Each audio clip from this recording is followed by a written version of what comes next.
Unlovable, unloving, bring them here. I will love them first. My heart has rooms. Years ago, its chambers had to spread. Soon they'd fit an apple, a notebook, a phone book, a chair. Soon each was a sitting room, a chapel, then a synagogue, then a hall of state. Soon there was the space for all constituents. Soon long benches spread. Soon high doors were spread. Anyone can love the young, the old. Send the hard, the strong, those whose chambers seem to house just blood, those who were not loved and do not love. I've built benches where we'll sit till heaven fuses us forever with plain light each other. The hurtful, the brutal, the cursing, the cold. By a window under cloud, I'll sit with them, gingerly, unspeaking, until the morning we learn why. Folks, welcome to the Jake Feinberg Show, and as I conclude this journey, another journey, joined today by a poet, somebody who's already building her legacy and understands what her purpose here is on Mother Earth. Mandy, Kahn, welcome to the Jake Feinberg Show. Thank you so much for having me, and thank you so much for being here. It's wonderful. In one of our radio interviews, you talked about being a fisherwoman. Or fisher, we couldn't figure out what the right gender would be. But can you talk? A fisher-human. Fisher-human. When you cast, can you talk to the audience about being a fisher person? Well, my creative process is really a process of collaboration.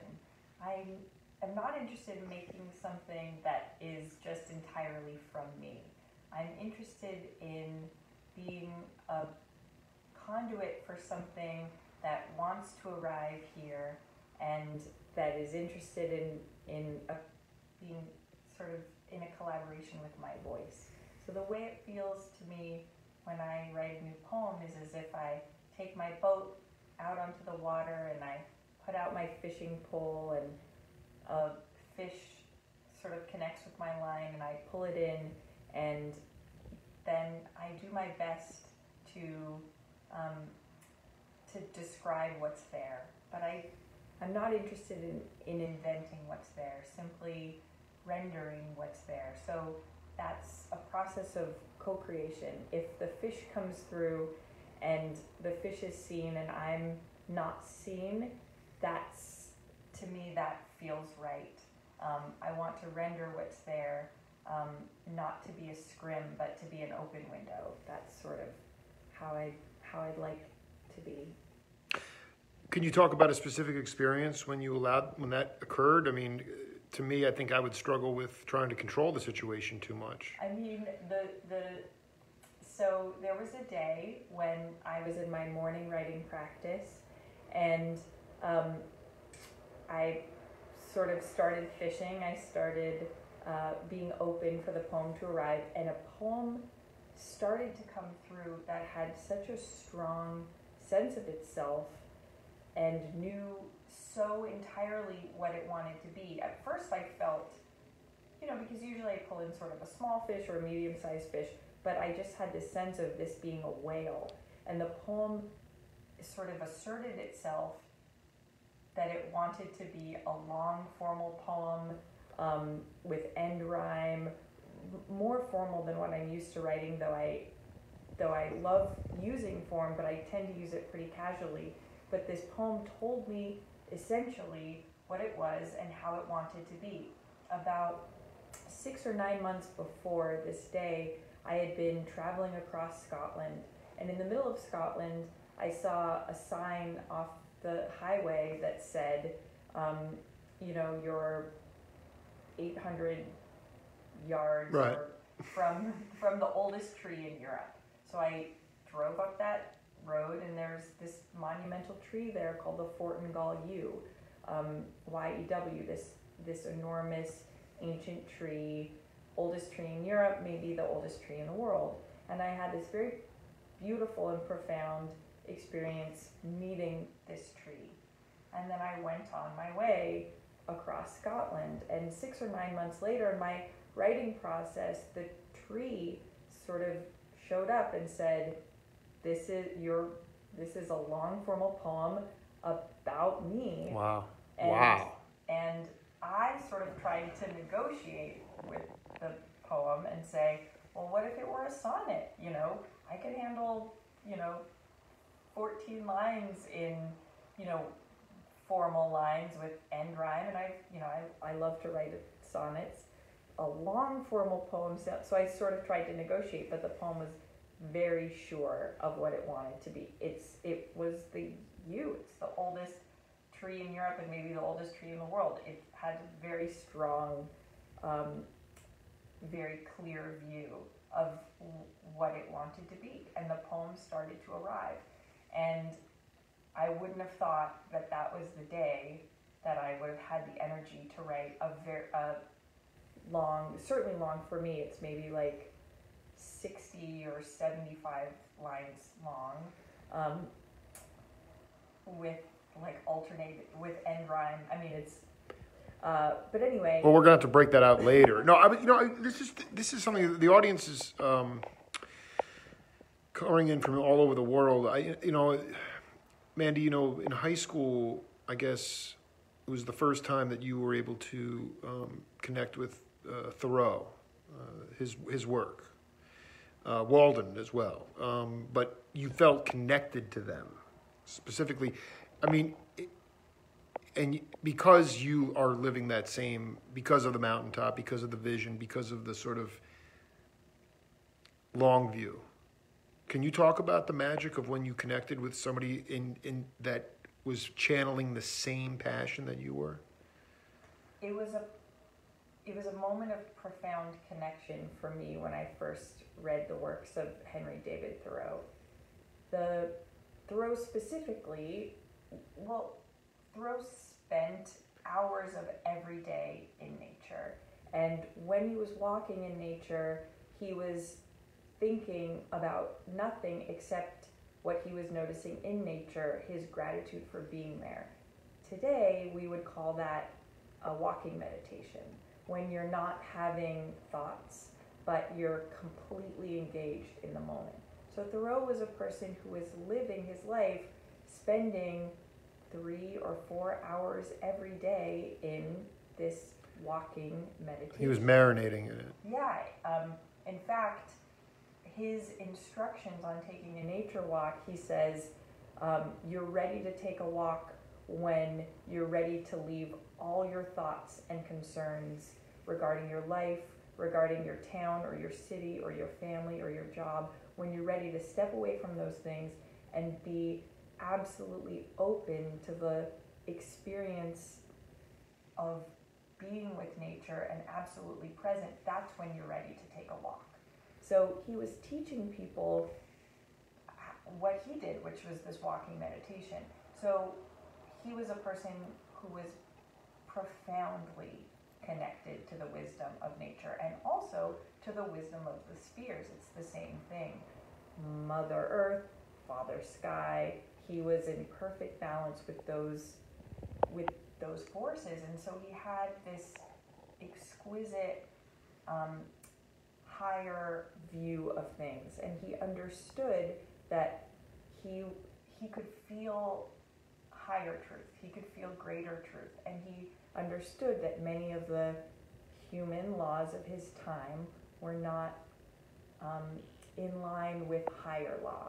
And when human law was not in line with higher law, he disobeyed the human law. He ran a station of the Underground Railroad out of his home, his family home in Concord, Massachusetts, and sometimes even in his small cabin on Walden Pond at night, escaped slaves would come to him, and he would stay up all night tending their wounds, and he would spend the only money that he had buying them train tickets. So he understood that higher law, that universal law, was a law that was honoring of all equally. And he was not willing to be compliant with a human law that was not in line with higher law. And that dissonance between the law of the time and what he felt to be universal law, unchanging, honoring of all, he lived in that dissonance, but he found a way to live in that dissonance. And it was the civil disobedience that he wrote about and then went on to, inspire everyone from Martin Luther King to, sort of all to modern day. I mean, to so many cats. But when you first got your teeth into that stuff, you knew that was it something that was totally new to you, or rather was it already something that you were connected to but didn't know how to necessarily channel it or articulate it? I think I had always had a similar sense that human law was not always. Was there something? Was the chimes? The chimes? Well, I think we're all born connected to higher law, and then we're sort of socialized out of it, socialized into human law, and I never really comfortably made that transition. So I have always been connected to a sense of higher law. And so I lived in that sense of dissonance between what felt right and what was the dictate of the world that I was living in. And so to meet Thoreau and to have him speak so eloquently about navigating that dissonance felt like a miracle to me. It felt like a kinship, and it's been, that connection has been with me my whole life. When you say law, is it higher purpose, or is there actually fundamental law? Well, in your mind, I'm not expecting that you law perspective. I mean, all are equally honored.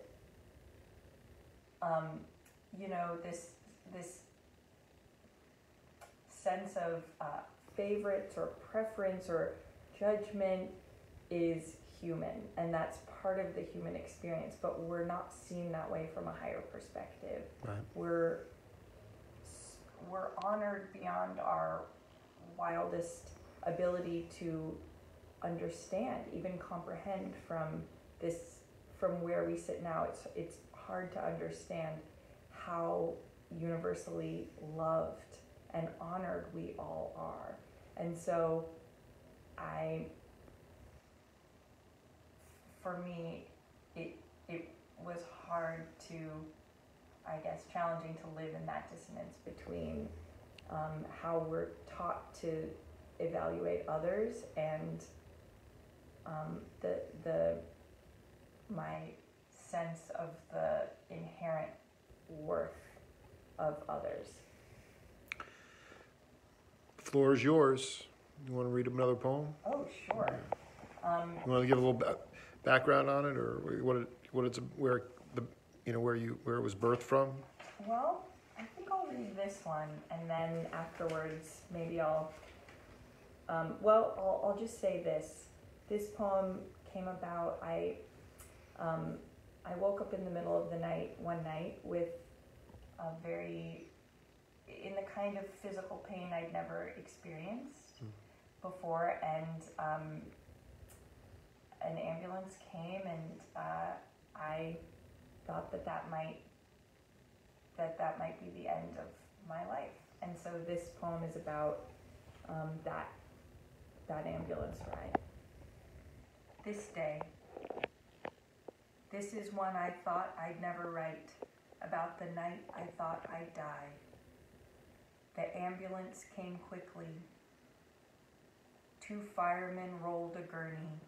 The wild pain in my gut was its own kind of journey. The ambulance was moving. I was inside it. Night scrolled through dark windows. It seemed that I might die, and I felt ready. Had I been given a choice, I would have stayed here, written 10 more volumes, first the one you're holding. There was no choosing. I told Boris he was there to tell you all had been forgiven. I grasped at nothing. My final thoughts were loving, grateful for the things that I had finished. They both felt easy. To stay like a bird on a branch, perching, trilling, with all flight held within it, or to go flying. Yes, I would have chosen you and living, even knowing heaven. This day was given.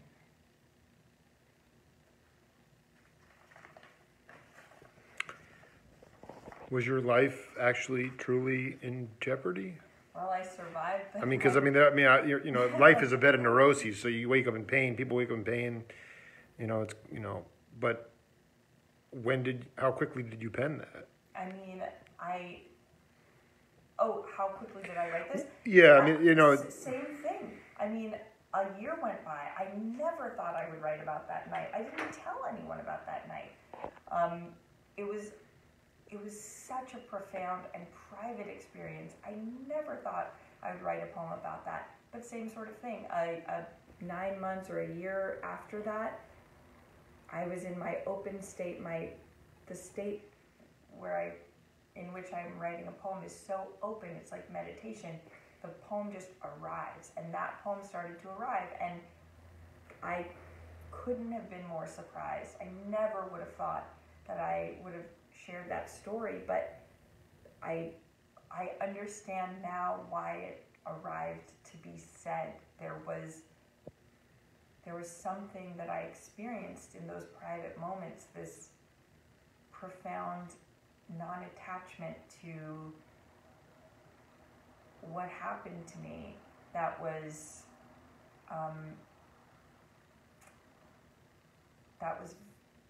very beautiful. It was beautiful to feel like to feel grateful to be here, and to feel grateful for the opportunity to continue to be here, and also to be able to greet that decision with an open hand and just say, I'll go where I'm called. Can you talk about how laughter has affected your point of view in your creative process? Well, laughter, joy, happiness. I think sometimes it can be stifled. But so play is a very important part of my creative process, partly because the work that I do as a poet can feel quite serious. There's a lot of gravitas in it. Or I guess the word... Perceived gravitas or something like that. Yeah, I think the word that fits best is earnestness. Right. And so the perfect counterbalance for me of that earnestness is playfulness. And that's how I'm able to stay in balance, is to welcome a lot of play, joyfulness, lightheartedness into my experience. I have a tree out in my backyard that I climb shoeless, and I read in the tree, I write in the tree. That tree is really magical, actually. If I'm on a deadline and there's something that needs to be written, I'll get into that tree and the piece will flow very quickly. I go dancing all the time. I find that movement in the body, flow in the body, is directly linked to flow in the experience, flow of ideas, flow in the mind. I think of it like flowing water. The water that you can drink in the stream is the water that's flowing, the water that's on the top, whereas if it gets sort of stagnant in the side pools, not healthy to drink, not so healthy to be in it. So I like to keep the stream of my body moving. And so it's No still water. no still water. So dance, play, Let the body dance. Yeah. lightness. I have to continue to remind myself that as serious as things feel, it's really, this is a play. It's no different from when I was a child, I've always done this kind of work, where I'm writing poems or writing scripts or the sort of theatricals that we would stage in our living room and invite, our parents and our dolls. And I remind myself that what I do as an adult, even if it's, at a museum or something, it's as playful as that. Even though it feels more serious than being with, dolls and family members in the living room, it's just a slightly dressed up version of that. So I like to look at all that I do as an experiment. And when I do that, more can arrive, more can leave. It's easier to make work when I think of it as an experiment and not get serious about it. Some of the old guard musicians, I ask them what their priority is on the bandstand, and the real heavy dudes, they say it's about touching people's hearts. But you have to have your heart touched first in order to touch people's hearts. And when you get on the stand to read your poetry, is that your goal, is to touch people's hearts? Because you go in with a huge amount of focus, enough for maybe an army, a cavalry of people. But yet, if that focus is too intense, then it comes off as too serious. So you want to touch. How do you touch people's hearts through prose? So my goal is to create a sacred space and to show up as myself with my work and to be as present as I can and to speak my truth. And then also my goal for myself is to have no attachment with what happens beyond that. To show up and do my best, the best that I can do in the moment, and then just allow. Because everybody is in the room following their own intuition and for their own reasons. So I like to create a space where a connection can happen, and also to allow everyone to have their own experience, which could be, the opposite of a connection. I just trust that everybody's journey is perfect, and allow people to have whatever experience is right for them. That template is something that evolved over time. Well, because there's a part about letting go, because everybody is in their sort of own amniotic,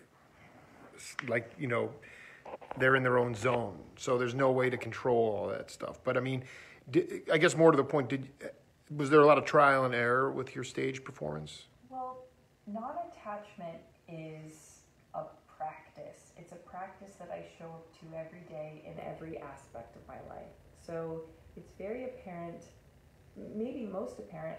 Honestly, I think it's a huge reason that I am called to do this work is because there's so much personal growth in it. There is so much to learn in doing this work.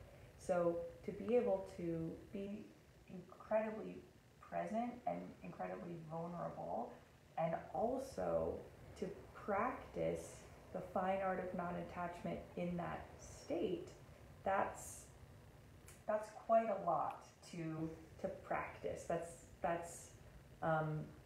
It's a wonderful opportunity to practice something that it really takes a lifetime, I think, to really continue to work towards mastery at. So, can you talk about some of the intangible things that you really had to hone in order to get to a point where you could keep it together? You mean in terms of It's a lot to deliver the poem, to be mentally clear, to be able to, so I guess, what are the most important things you have to cultivate? Speaking to, people that are poets right now, or people that are burgeoning poets, what would be your advice as far as some of the things that you really needed to cultivate in order to get to a point where you are now? Well, I think every phase of my life has taught me how to become more comfortable with what is, whatever that is. And that's a lesson that I show up to learn every day. And I learn it more privately in my work or in my life, and I learn it more publicly in my work, in front of people and with people. But it is sort of a fluid relationship, I think, between learning it, in the grocery store and learning it at a podium. It's all part of the same practice.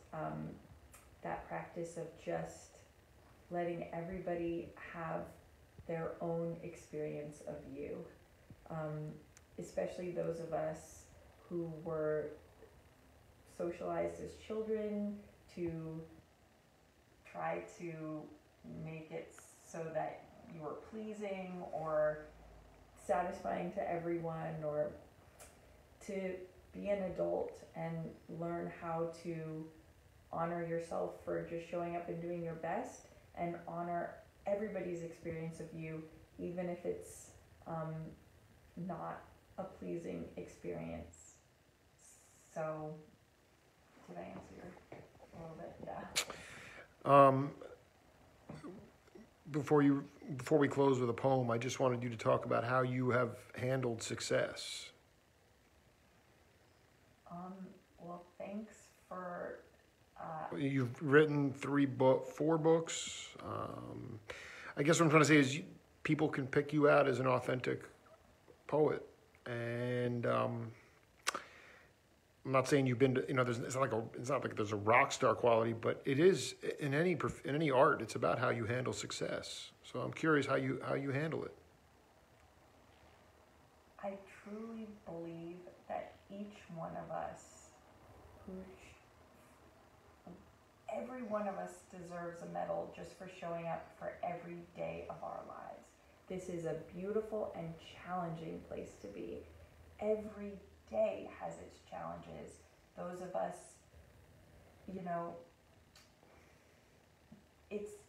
we're in the most challenging place we possibly can be. And yet, here we are, waking up in the morning, getting out of bed, and doing our best all day. So I feel the same way about everyone that I feel about myself. I celebrate and honor everyone who shows up to the work of their lives. And I have that same honoring for myself for showing up for the work of my life. It's universal. I see it as the same in the case of everyone. So I honor myself for showing up for these lessons, for these challenges, for these celebrations, for these projects, just as I simultaneously honor everybody for showing up for their own projects. When some publishing company from England comes along and says, we want to publish your book, I guess, how do you stay even? Is it part of the practice of meditation? Have you been able to find that medium through that?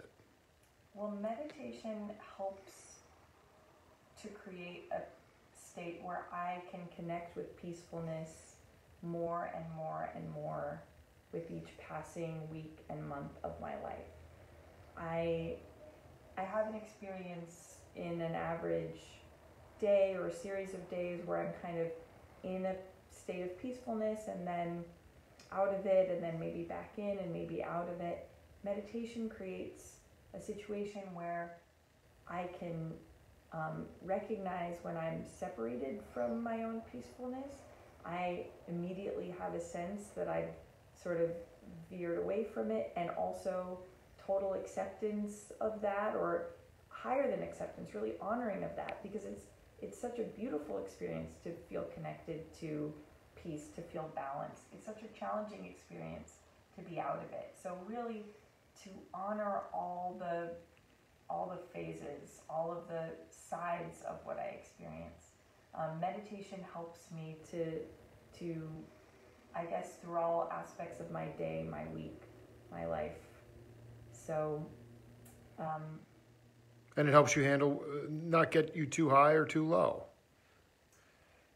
Though I do have sort of all the range of emotions, but I'm able to have a perspective on them. I never completely identify with what happens. I'm able to have a bit of a distance, so that even as it's happening, I'm able to say, here I am having the experience of this happening. Here I am learning from the experience of this happening. So it's that beautiful step away. I never completely identify with the experience in a way that can be, I guess, devastating. That experience of being truly devastating is I always have a beautiful, comfortable step away, I guess. Which poem are you going to read right now to the audience? Oh, I think that I'll read this one. Rainbow line. Not an arc above a misty glade, not between two cliffs, not through waterfall, but here on this peeling bathroom wall, one solid rainbow line, straight as new lead pipe. From the man-made shower door, sharp as the tools that cut glass, not a human finger, but an even strip, a ruler's edge of God. As if he's saying, I'll use any door. Yes, I am a parent in the wet glens, curving over daffodils, decorating streams. Also on the workbench with exposed bolts, also in the foundry, also on the wrench. Any glass you've made and cut can show me. Any light contains me. Any wall might host. Manufacture, slice, a prism finds you. Even sand with heat is glass. I love every room.